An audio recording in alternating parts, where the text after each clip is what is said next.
In Surah Nisa, a lot of Imams recite this verse in their khutbahs. Chapter 4, verse 1. Chapter 4, verse 1. I'm going to just take a little piece from it because we got to get on time, and this is a little lengthy topic.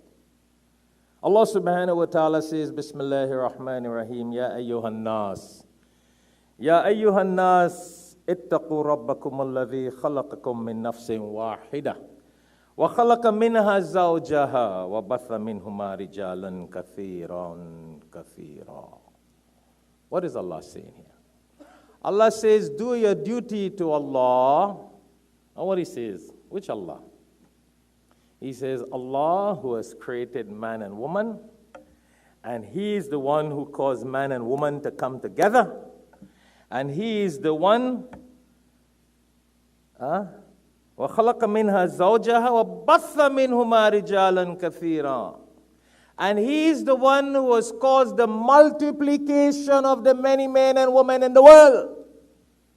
So who caused the 8 billion people? Allah. Oh yeah. And why would you and I want to stop the work of Allah?